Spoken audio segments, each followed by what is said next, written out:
I'm Curtis Calhoun with LowKick MMA, and today I am joined by UFC Flyweight Gina Mazany. Gina, how's it going? And happy Friday. Oh man, happy Friday. It's going good. I'm happy it's Friday. Yeah, absolutely. Well, you got a big fight coming up, UFC 262, May 15th against Priscila Cachoeira. Thoughts on her as an opponent, how camp's going so far, and overall just a couple weeks out. Thoughts of her as an opponent. I think she's a really tough, strong, goes forward, mean Brazilian gal, coming off of an awesome win, knocking out Sheena Dobson. As for her as an opponent, I think it's a great fight for me. I think my strengths are like wrestling and ground and all that fun stuff, and I think that's where I can really capitalize in this fight. But on top of everything else, I feel like my striking's gone up. So I don't know. I'm a new monster at 125. So I feel pretty good about this matchup. I think it's a good one for me. I'm so excited about this card. I can't tell how excited I was when I heard there was fans. Like, I got really nervous about it, but then I'm like, wait, like this is normal. Like, Absolutely. But yeah, I'm excited. And this being your second fight at flyweight, just kind of tell us about the weight cut, how that's going. I remember you mentioned leading up to your last fight against Rachel Ostovich, that it was actually the hardest fight camp that you've been through, and just how difficult the cut was. So how comfortable are you with the cut now as opposed to back then? So, it's so funny. I was literally just talking to Tim about this. So camp's going great. It's awesome. The thing is, like, when the Rachel Ostovich fight, I did so many sessions. I had so much skill building that I had to do and organizing my game and stuff. And I think we did a pretty good job of it. And for this one, oh God, I just lost my train of thought. That's okay. What were you? Okay, what am I saying? Oh, the Rachel Ostovich fight. Right. Oh, how hard camp was in the cut and all that. So I made it a point not to be a total jerk about my food. Mm-hmm. When I after the camp or whatever. And so I've kept my weight pretty under control. I'm keeping it under 150 pounds. I'm a pretty massive flyweight, right. I'll say. So I'm more used to the process. I'm more used to the diet. Tyler Mitten, my nutritionist, he switched up a little bit, and I literally get to eat pancakes every single morning. Like, how cool is that? And I have abs, so it's great. But no, I'm getting a lot more used to it. It's not as crazy as the last one, like I said, because we had to like organize everything. But it's still really hard, and it sucks sometimes. But I think I think it's gonna work out well in my favor. So everything's going to planned. Right. And as we started the interview, you mentioned how excited you were to compete at flyweight again. And is this kind of your new home? Because I remember you used to fight at bantamweight. So is this kind of your new home for the rest of your career, perhaps? Oh, 100%. Honestly, I fought at 155 like less than a year ago. But I think 125 is definitely my home, and I feel like I look like 125 is my home. With 135, I was like a little thicker and stuff, which is cool. And honestly, probably more healthier on the female body. But right. I think with me just being smart about it year round is really beneficial, more healthy for me. And my body's just changed. It's crazy. Like, I have abs before that I've never seen before. And I never thought I could have. Right. So I think overall flyweight is 100% my home. Right. And I was actually watching your fight against Ostovich yesterday, and a very underrated talking point in that fight was your jab really changed the complexion of the fight. In reality, it changed everything. So kind of just talk about your development with developing that lead hand in the octagon and how that's been going in terms of your game plan. Thank you so much. What's so funny is the very first time I hit mitts with James Krause, he goes, "You have a nasty jab and you can really hurt somebody with it." And so that I really took that to heart, and I really, and it's literally only gotten better. But yeah, I stick that lead jab out there. I mean, in that open stance, that's what you want to do. It's your lead to lead basically. And so whoever has the stronger lead is going to ideally capitalize. So yeah, I think utilizing my jab a ton, and like in the past before, I just kind of, I would always lead in with my two, and I just split the two a ton, and it worked, Right. but it's not that's for like nice quick power shots, but the longevity of the fight, that jab really tells a story. So thank Right. you. I appreciate it. Yeah. I've been working very hard. It's only gotten better. I can't wait for you to see more. Absolutely. Well, I'm very excited to see that in your next fight for sure. As mentioned a bunch of times, you got the finish with the liver shot, and I believe you call it the ninja toe. Is that the name of the technique? Yeah. So how Yeah. long did that take for you to develop, and how much time does that really, is it something you work on in camp all the time or on the pads? It's so funny. So I started dating Tim Elliott over 3 years ago now, and Right. I learned so much from him. And the ninja toe is one of them. And he told me the story how this like old man came into the gym or whatever and showed him this ninja toe, where you kind of like your hips all stay forward, you stay still, and you just kind of like literally stab the toe into their liver, and super effective. And I do it all the time. I do it in sparring all the time, but it's never one of those things that people will see as like a fight ender, because it doesn't really like knock you out. You're just like, oh God, that sucks, But like when you're in the third round of a fight, and you get stabbed in the liver, like that sucks. Like when you're trying to breathe in, and then but yeah, that's definitely something I've always worked on. And I particularly aim it for the liver. And like anytime I'm sparring or drilling or what have you, like I always aim for the liver every single time. So it's cool to see it actually work out, so yeah. How satisfied were you once you got that finish? Because obviously it's such a rare technique in MMA, I feel like, in terms of getting that type of finish. So how satisfied were you afterwards? Oh man, I was stoked. Well, honestly, just having a finish was really cool to me. It was one of those, it was weird because it was I wasn't surprised that I got it, because I dropped people in practice with it. But man, it was honestly, like, Rachel was so tough. Like, I'm giving Priscilla a tons of credit. Like, she's tough too, but like Rachel's really tough. And I'm grateful that I fought her that night, because she just like made me look better. Like your opponent kind of helps you show off more things, So but yeah, I've definitely practiced that a ton. And yeah, that was like one of the first tricks Tim taught me. And it's so silly. And people are like, okay, that's weird, but it really works. And but yeah. Absolutely. Well, I remember you mentioned before earlier in the interview, how excited are you to finally compete in front of fans? Obviously, it's been such a long time since you've been able to do that. And was it unusual at all to compete in an empty arena? I've heard some fighters say they liked it. They didn't necessarily prefer it, but they didn't mind it, so to speak.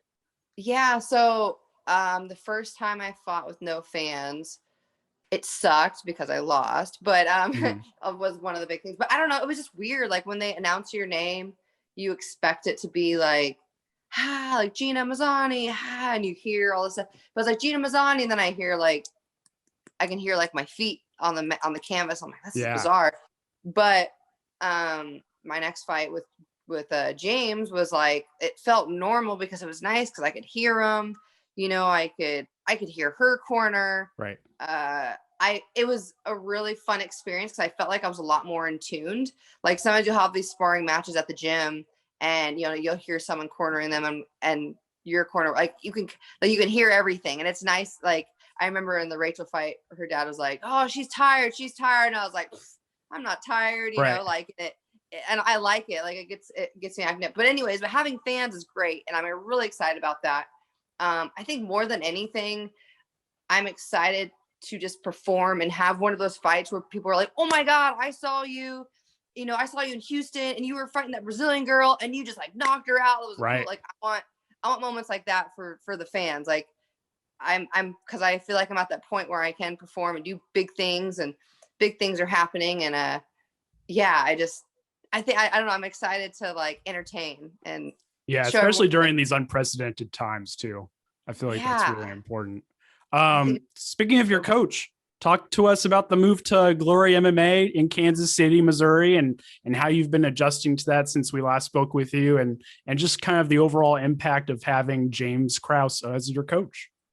Man, it's literally life changing. Like when I Mm, tell people about him, or like when I'm like, oh, James is awesome. He's literally changed our lives, like mm, 100%. We were training in Vegas. I was in Vegas for about 6-7 years. I was consistently losing fights, and not consistently, but I wasn't consistent with anything, with winning or mhm, losing. I didn't have any path. I didn't have any direction. I just kind of did what I thought was best. The thing mhm. is, I'm a fighter, like I will fight anyone, anywhere, anytime. Like I make weight, I fight people. That's what I do. Now I'm with a good management, Ridium Sports Agency, and they're amazing. Jason Mhm. House is amazing. Jacob, like they're all so great to take care of us. And now I have a coach, like a coach Mhm. that's like, James is so in tune to the game. It's like, it's not even funny. He's like one of those people who's just completely nerds out about it. Like literally watches, like before we got there, he's watched my fights more than I have, and Right. he saw my strengths and my weaknesses. And um Zephyr, stop. I don't That's know all if you right. can hear her. Oh, it's Um fine. but yeah, he's amazing. He's helped me a lot with not just skill wise, but like I think which was my biggest weakness, but like my mental game. I've Right. done like the hypnosis thing. I've done the sports psychology. I've had many whatever like books, and I've come to find the thing that helps my confidence the most is like that my time on the mat, and that's one things that James demands is hours and hours and hours and hours and hours of time on the mat and live rounds Right. and skill building. And oh, he's awesome. And he's super duper. Talk to us a little bit more about kind of your mental development to the game, because you mentioned how important that is. And I remember you mentioning in a previous interview a while back that you were so close to just quitting fighting overall. And then obviously this big change comes, and kind of talk to us about how that's kind of changed the trajectory of your career. Yeah, after I fought Julia Alvia, I Mm, just really was ready to hang him up and really be done. And uh but that was like my ego and my heart saying that, like I just wanted to be done with it. But I knew my soul had like I have so much more blood to give for this sport. mhm. So much more time and tears and all that fun shit. Like I'm just Yeah. so it's real. So being able to have confidence really gives me a lot more longevity in the sport. And it was cool because James is such a good coach that he has a thing where he's like, hey, if you don't believe in yourself, that's fine. But the thing Mhm. is you have to believe in me, and you just have to listen to me. And that's all you got to do. Like, don't even, Yeah. you just take yourself out of it and you just do what I say. And I'm like, okay.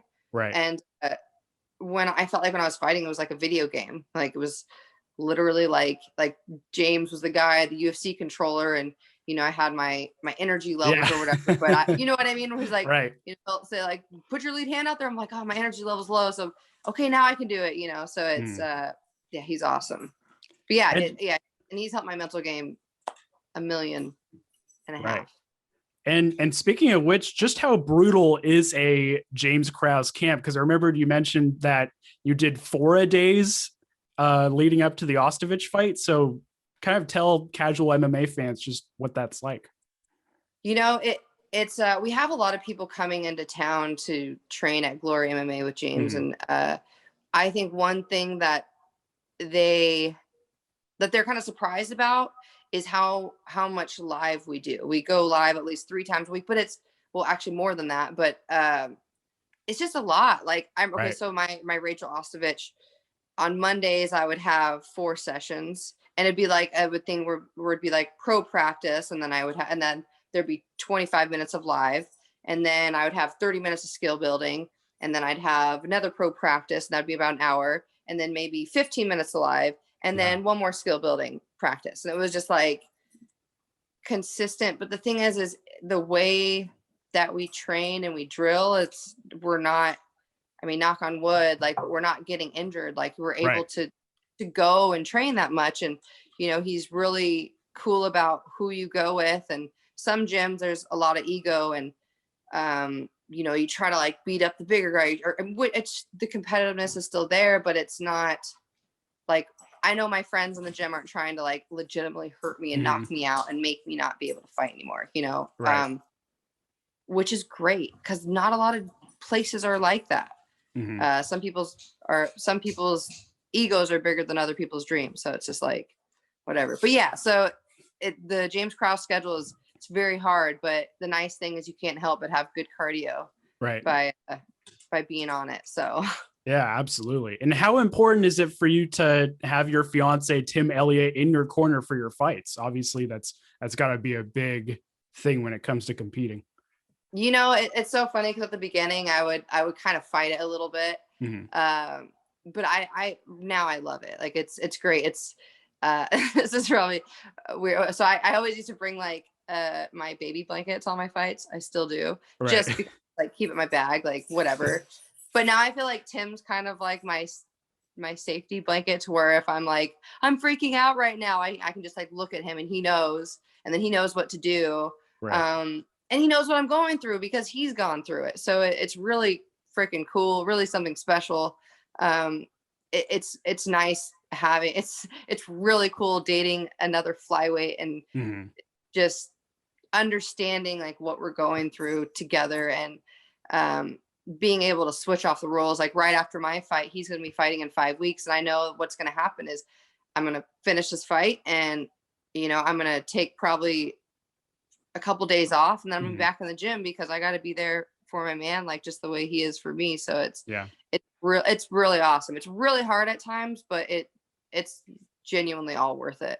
Right. And then tomorrow we have of course, the big flyweight title between Valentina Shevchenko and Jessica Andrade.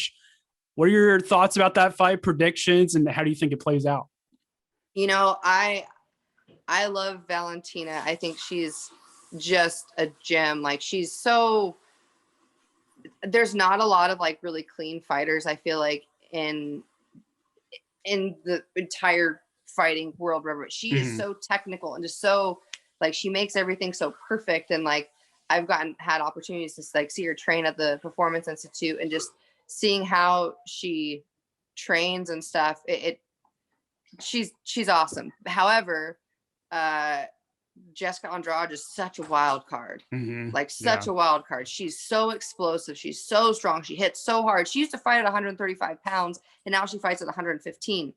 And she was like somewhat successful at 135 pounds, you know, like, so I don't know. I'm really excited about that fight. My prediction for it is I would like to see Valentina continue to be the reigning champ, but like I said before, I don't know. Jessica's kind of a wild card, so I'm throw it up in the air. And then what about the main event between Jorge Masvidal and Kamaru Usman? You know, I'm really excited they're doing that rematch because, but I'm gonna probably say Usman. His wrestling's just so good, but also Jorge is also a wild card, and so. We'll see. Yeah. So, oh my gosh, there's so many good fights. One of our teammates, Jeff Molina, is also fighting tomorrow.